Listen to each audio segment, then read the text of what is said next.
Olá para você de casa, do trabalho, eu sou Jair Italiani, estou com você mais uma vez aqui pela TV Indaiá, canal 26 UHF, ou você pode estar nos acompanhando pelo www.tvindaiá.com.br, esse é o Papo Livre, seja bem-vindo. Comigo aqui a Rita de Cássia Transferetti, a Rita que é secretária de Educação aqui em Indaiatuba, e nós vamos falar sobre a nossa gloriosa educação, que é referência na região metropolitana, o trabalho que a gente que Indaiatuba faz na educação. Rita, obrigado pela participação.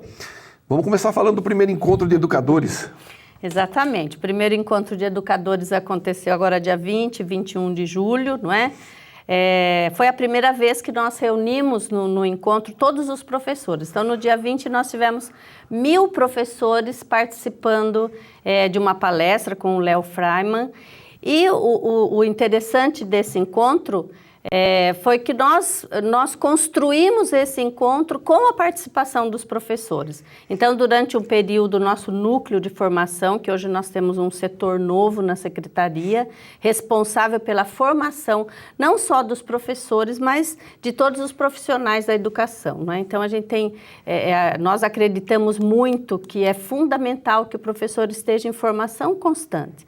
Então, esse primeiro encontro de educadores, ele foi construído com os professores. Tivemos uma palestra grande de abertura, uma palestra grande de encerramento, e nesses 2 dias os professores participaram de diversas oficinas, cujos temas eles mesmos sugeriram. Então foi assim um bate-papo, e o tema era diálogo e a escola que queremos, não é? Tá. Então foi assim, nós tivemos não fizemos as tabulações ainda, mas tivemos um retorno muito positivo de todos os professores e acreditamos na formação e vamos continuar trabalhando para essa formação. Eu vejo aqui que tinha a linguagem oral e escrita, movimento, artes, filosofia, matemática, avaliação, novas tecnologias, deficiência intelectual e música. Depois eu quero falar com você sobre esse assunto. Ciências, dificuldade na aprendizagem, que também deve ser uma questão bem complicada, né? Liderança, rotina do bebê e da criança pequena, manifestações culturais, indígenas e afrodescendentes. Dificuldade de aprendizagem, como é que se trabalha isso, Rita? Então, nós temos vários setores, né, lá na secretaria. E por que a formação dos professores? Por que o foco na formação dos professores? Porque a dificuldade de aprendizagem do aluno é o nosso desafio. Não é? Então, a educação no Brasil se abriu, então todos têm direito à educação, não é? Graças a Deus. Ainda bem, né? Todos têm direito à educação, e essa abertura trouxe para a escola todos os tipos de dificuldades, vamos dizer assim, de diversidade, de dificuldade. Então, hoje nós atendemos alunos deficientes de várias formas, não é? Com necessidades especiais que a gente fala, e é com estudo, é com formação. Então, o professor precisa conhecer o aluno, conhecer a sua dificuldade, conhecer os métodos, conhecer as propostas de trabalho, e é o dia a dia, é a formação em serviço. Nós sabemos que a formação inicial hoje, infelizmente, ela não dá conta de preparar um profissional para os desafios, não é? Então, é a formação continuada, é a formação em serviço que vai cuidar de capacitar o professor para todos os desafios que ele tem na escola. Nós acreditamos nisso. E é trabalhado. Então, com relação à dificuldade de aprendizagem, a gente sempre fala sobre isso, é fundamental a participação da família, não é? Então, as crianças estão conosco na escola, aqui em Indaiatuba, muitas delas a partir de 4 meses de idade. Então, nós temos as crianças bebezinhas da creche e até os 10 anos. Então, tudo que a gente conseguir detectar já na creche, não é? Uhum. Tem que ser trabalhado. Então, a família e a escola sempre dialogando, sempre conversando, sempre buscando, não é? E dessa forma a gente cria uma rede para cuidar das dificuldades de aprendizagem das crianças. Você sabe que eu tenho uma experiência que eu me lembrei, você contando agora, me lembrei de uma coisa. Na minha época, nós somos contemporâneos de idade. Sim. Na minha época, eu estudava na Escola Estadual de Primeiro Grau, Convenção de Itu, que era, vamos aí, o Dom José, lá de Itu. E nós, no primeiro grau, né, que se chamava, tinha uma classe que ficava bem no meinho era uma escada, né? E bem no meio da escada ali tinha a classe especial. Ninguém queria ir para aquela classe especial. Então, e hoje a gente sabe que era uma classe de pessoas que tinham dificuldade de aprendizagem. Mas na época, aquele estigma de classe especial passava como se a pessoa fosse deficiente. Então aquilo sempre me marcou. E eu me lembro de uma moça muito bonita, uma menina, né, na época que estudava lá, e eu via naquela classe e falava, meu Deus, ela é tão bonita e está na classe especial. Como que pode estar na classe especial? É coisa de criança, tinha 7, 8 anos, 10 anos. Nós temos crianças lindas. Né? Eles falavam, gente, que coisa maluca e tal. Passou o tempo, já na juventude, 20 e tantos anos, 24, 25 anos e tal, eu me lembro que eu fui a um lugar eu não me lembro se foi numa fisioterapia ou qualquer coisa que o valha, né? Quem é a pessoa que veio me atender? Ela. Eu falei, ué, mas pera um pouquinho, ela não era especial. Quer dizer, aí tudo bem, já estava mais velho, já deu para entender, mas olha como fica na gente o estigma, né, do preconceito com relação à formulação da palavra. Ela é especial. Quer dizer, a gente cresce com um preconceito, quando na verdade era só dificuldade de aprendizagem. Então hoje na escola, nós temos essa frente de atendimento. Então nós atendemos crianças que nós chamamos com um laudo médico. Então crianças que têm, por exemplo, síndrome de Down. Então, essa criança, ela não vai estudar nessa classe especial. Então, essa classe especial, por muito tempo, eu dei aula no Helena um tempo, trabalhei no Helena, e o Helena tinha, quando do Estado, né? O Maria Cecília, depois também teve a sala especial.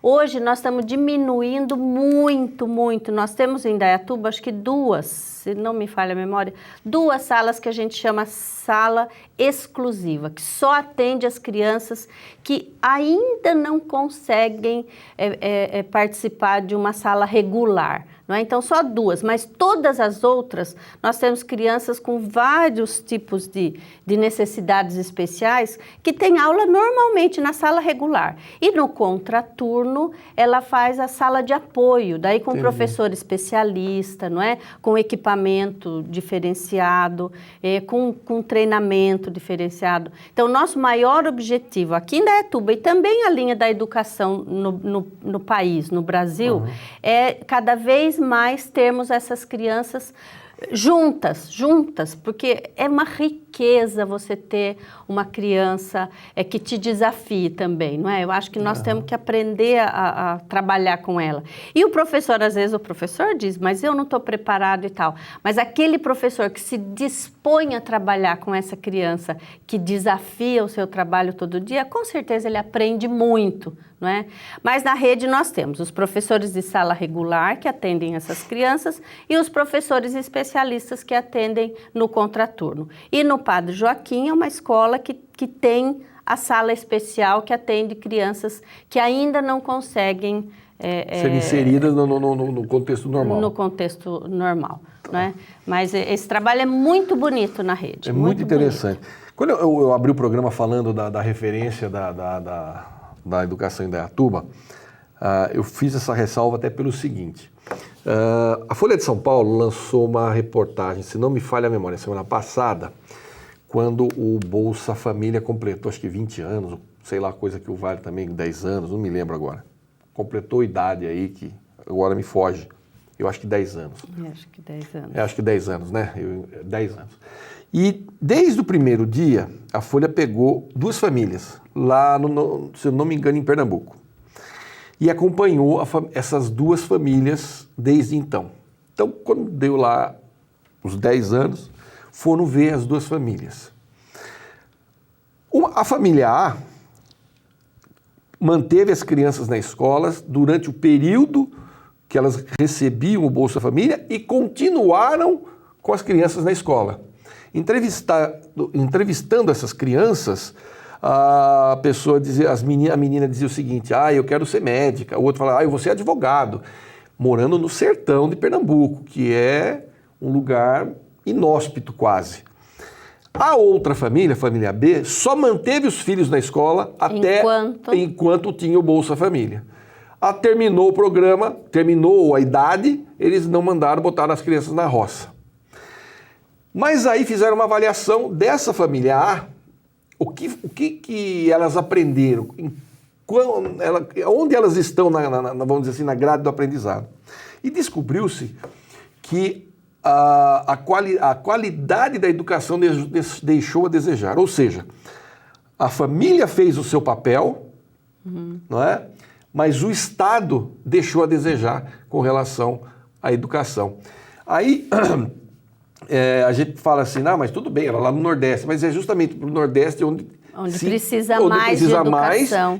Em tese, pelo menos no papel, é onde tem se investido mais em educação. Então é uma pena a gente ver que um programa social que eu vejo como necessário, quando ele funciona, o próprio Estado deixa a desejar com a educação que dá. Porque aquela menina, coitada, dificilmente ela vai ser uma médica e dificilmente o rapaz vai ser um... Por que não, Jair? Não, se depender numa disputa... O que eu quero dizer é o seguinte, numa disputa de igual para igual, numa universidade pública, por exemplo, eu acho difícil ela ter esse acesso. Eu não vou dizer que é fácil, mas eu vou dizer que é bem possível, não é? Possível, mas seria muito mais viável se ela tivesse tido uma educação adequada, você não concorda? Não, lógico. Eu acho, e uma das questões que nós sempre tratamos aqui em Indaiatuba é da equidade, na verdade. Sim. Todos têm o direito. O nosso IDEB nós temos um índice bom, não é? Eu acho que, eu falo bom mesmo porque ele pode melhorar, não é? Uhum. Então, é acima da média do Estado, acima da média, acima de todas as médias, mas poder melhorar. E a nossa surpresa positiva foi que todas as escolas melhoraram um pouco. Então, assim, nós não temos temos algumas, lógico, que se sobressaem, mas, na verdade, a distância da que teve menor nota para que teve maior nota diminuiu muito nesse último IDEB. Então, a questão é de que todos têm direito a uma educação de qualidade. E é o que eu estou dizendo, que a gente tem muitas surpresas positivas de aluno que estudou em escola pública, às vezes numa periferia e tal, e que hoje faz USP, que hoje faz Unicamp, não é? Essas faculdades públicas aí, as ótimas faculdades. Então, essa questão de que todos têm direito a uma educação de qualidade, nós primamos muito aqui em Indaiatuba. Então, tudo que a gente pode... Então, percebemos que uma escola tem uma dificuldade maior, não é? Não vou citar nomes aqui, porque não é meu objetivo. Mas percebemos que uma escola tem uma dificuldade maior, então... a gente se volta para aquela escola para entender o que está acontecendo aí. Então, é a demanda, é a clientela, os pais que não participam, não é? E agora eu volto a dizer dos pais. E aí, quando nós fomos verificar aquela escola que tem um índice maior, então, o que ela é diferente? Porque o material é o mesmo, os professores não é? Têm a mesma capacitação, o diferencial o diferencial. Então, em uma situação, a família fez a diferença e a família faz a diferença. Esse acompanhamento que a família dedica aos filhos na escola, ele é fundamental. Nós percebemos muito isso, não é? Aquela família atenta, que o filho já apresenta um problema de divisão, de audição, ou qualquer tipo, ou ele está sofrendo bullying na escola, qualquer coisa que aconteça, a família atenta, busca a escola, busca às vezes um profissional para ajudar externo, não é? Busca ficar mais próximo do filho, não é? Isso traz um resultado muito positivo. Então, lógico que a família, né, no caso que você colocou, a família fez a parte dela de manter, mas é a parceria. A escola tem que fazer também a parte dela. E é onde eu quis justamente amarrar dizendo isso, que aqui em Indaiatuba nós temos essa preocupação da participação da família, do planejamento e da escola presente, para que as pessoas, não é porque está no ensino público que ela não vai ter a mesma condição de igualdade daquela que está no ensino privado. E para encerrar esse primeiro bloco, vou até dar um dado importantíssimo. Por exemplo, Humberto Panzetti esteve aqui outro dia falando na área de esportes, e um dado importantíssimo, nós estamos aí em pleno Pan-Americano, Jogos Pan-Americanos. O Clube Pinheiros é o clube que representa a maioria dos atletas de natação, são atletas do Clube Pinheiros, e a única escola, a única entidade pública que tem alunos que competem de igual para igual no ranking com os atletas do Clube Pinheiros, são os atletas da Secretaria de Esportes de Indaiatuba. Então veja a qualidade do trabalho que é feito aqui com essa moçada. Gente, eu vou para um rápido intervalo, daqui a pouco nós continuamos. A Rita fala muito, eu também, então esse programa aqui vai ter 2 horas. Daqui a pouco eu volto para a gente continuar esse papo. Não sai daí.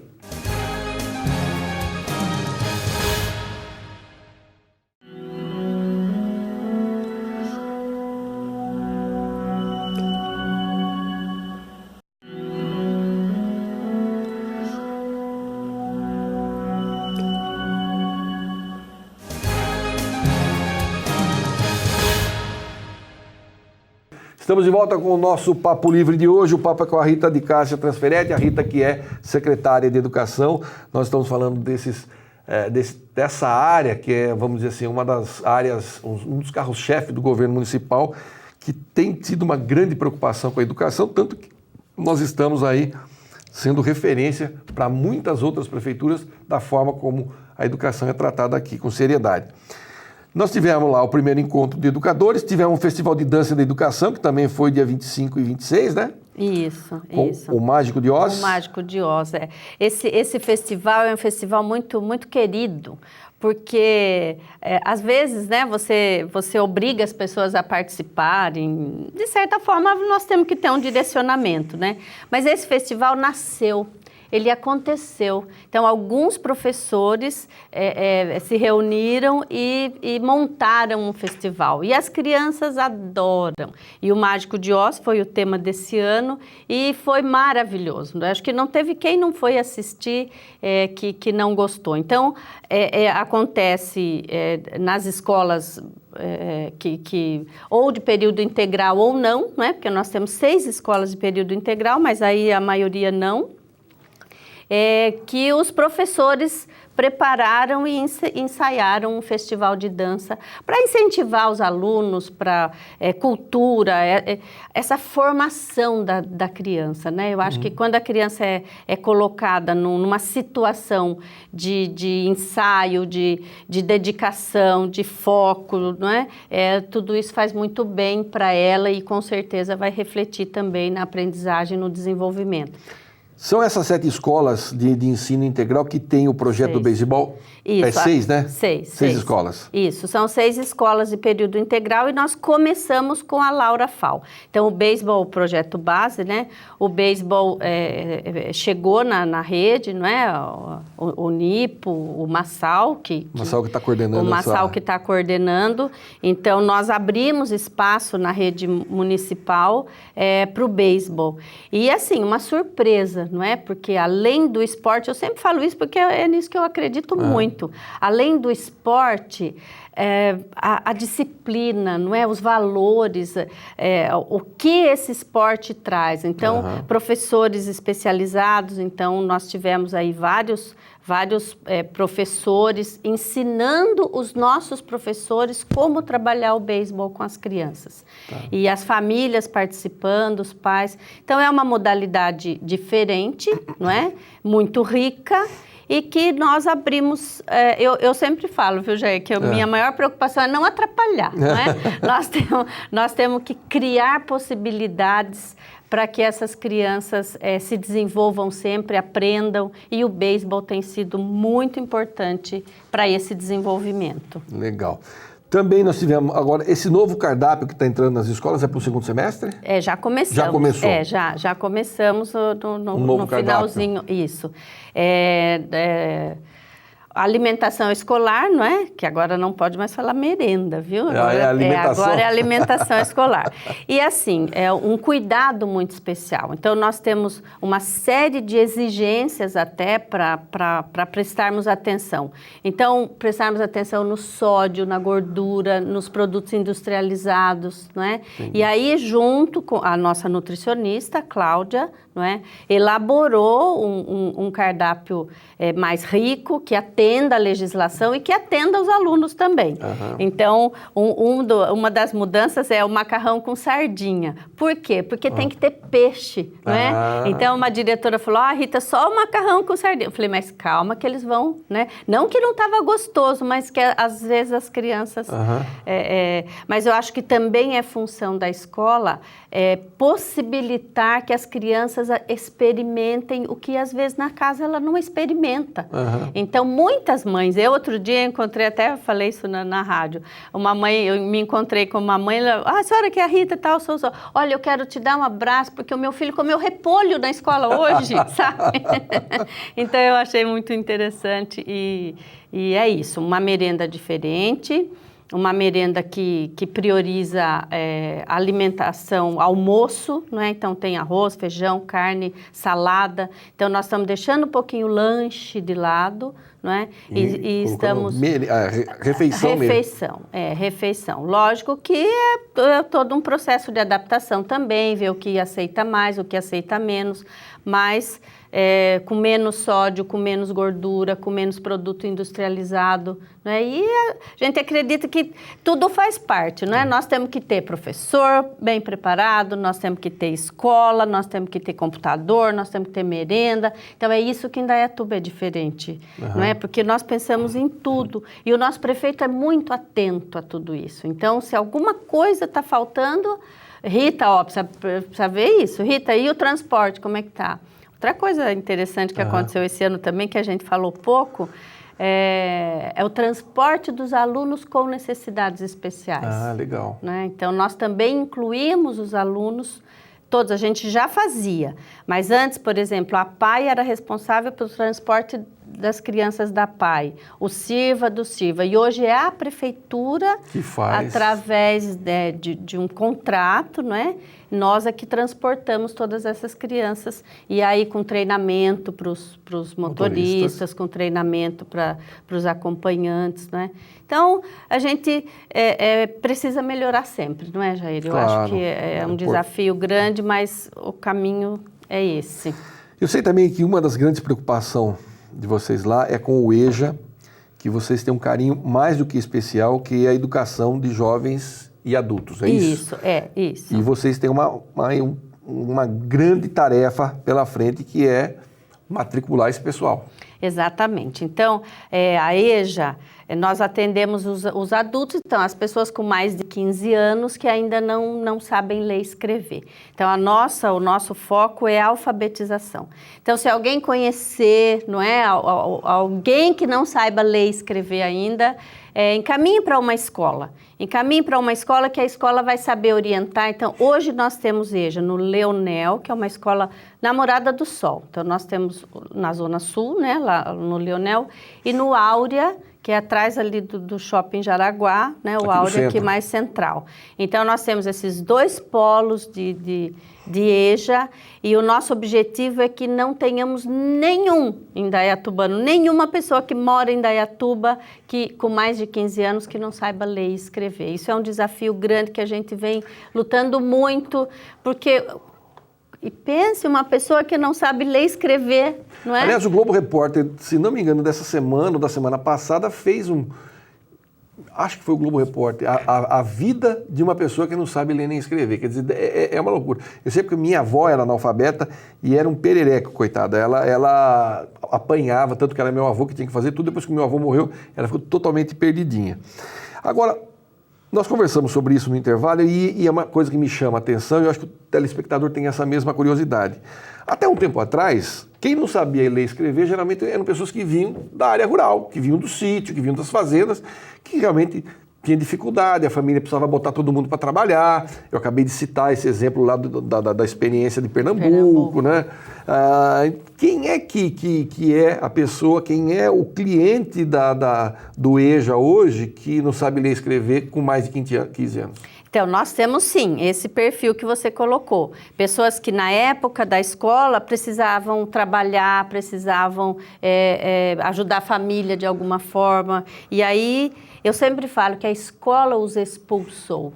Então, nós temos uma dívida, a escola tem uma dívida muito grande com essas pessoas que, na época que elas deveriam estar na escola, elas não estavam. Porque, em algum momento, a escola expulsou, a escola não se adequou à necessidade dela, não é? Então, nós temos esse perfil de clientela, sim, das pessoas que, na época, não puderam, evadiram, foram trabalhar, cuidar da vida, não é? E agora sentem a necessidade, ou pelo trabalho ou pela vida, não é? Então voltam. Mas nós também temos um número grande das pessoas com necessidades especiais que, por exemplo, nós temos na rede jovens que estão há 15 anos na escola. Né? Na escola regular. Dificuldade de aprendizagem. E aí, agora ele se matricula na EJA, porque ele já é grande, não é?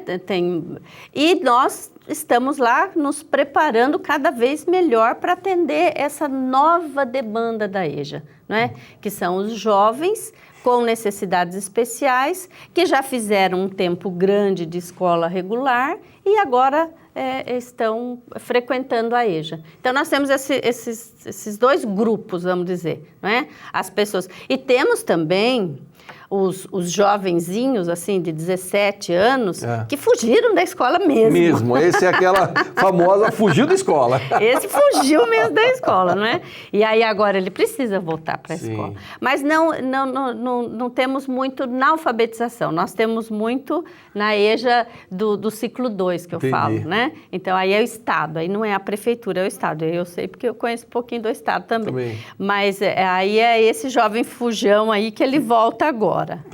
Acaba sendo reintegrado ali. Acaba sendo, Então, a EJA, procurem... Qualquer escola vai saber orientar, né? Qualquer escola vai saber dizer. Então, não vamos deixar nenhuma pessoa sem saber ler e escrever aqui em Indaiatuba. Isso para nós é importantíssimo. Bom, vamos lá. Finalizando, vamos lá. Qual é a programação, então, para o segundo semestre, que está começando aí daqui uns dias? Não, já começou. Já começou? Já começou. Então, nós tivemos um encontro de educadores, segunda e terça. Quarta, os professores se reuniram para o planejamento na escola. E quinta, ontem, já o primeiro dia com as crianças. As aulas começaram? As aulas começaram. Puxa vida. Então, o meu recado é que os pais... Olha, nós falamos de algumas coisas aqui, não é? Então, a escola tem alimentação, a escola tem transporte, a escola tem professor de qualidade lá sendo formado, a escola tem computadores, a escola tem material de educação física, música, aula de filosofia, de música. Se a criança não vai, não tem nada. Não tem nada, né? Então, a criança precisa ir para a escola. E essa é uma tarefa da família, e infelizmente, é pouco, viu, Jair? Não é muito, não. Mas eu sou muito persistente, não pode ter nenhuma criança que não vá para a escola. Então, às vezes, nós temos família, a gente percebe que a mãe não acorda para pôr a criança no ônibus, o ônibus passa na frente da casa.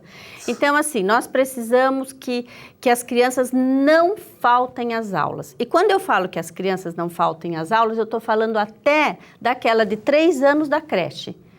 Porque essa responsabilidade com a escola, ela vai aprender desde sempre. Então, é fundamental que a família se ocupe de não deixar a criança faltar às aulas, não deixar e acompanhar. Então, nós temos o segundo semestre começando agora. Nesse segundo semestre, nós vamos ter prova, nós vamos ter a Prova Brasil para o 5º ano, que é responsável pelo IDEB. Então, é fundamental que a criança participe, não falte e aprenda sempre. Tá certo. Rita, obrigado pela participação. Parabéns, sucesso para você lá na secretaria e volte sempre, porque, claro, educação é um dos pratos preferidos nossos aqui no programa. E meu também. Eu que agradeço muito, parabéns para você e para o programa todo. E um beijo para cada aluno, para cada pai, para cada mãe, para cada professor da rede, né? E a gente sempre tem que agradecer toda a equipe, porque ninguém faz nada sozinho. Então, eu estou lá, lógico, à frente da secretaria, mas com uma equipe maravilhosa que adora educação. Tá jóia, então. Obrigado, Rita. Obrigado a você de casa pelo carinho da audiência. Eu fico por aqui, não desligue, tem mais programação do nosso glorioso Canal 26 aqui, TV Indaiá no ar, e a gente se vê no próximo encontro. Até lá, fiquem com Deus e muita paz.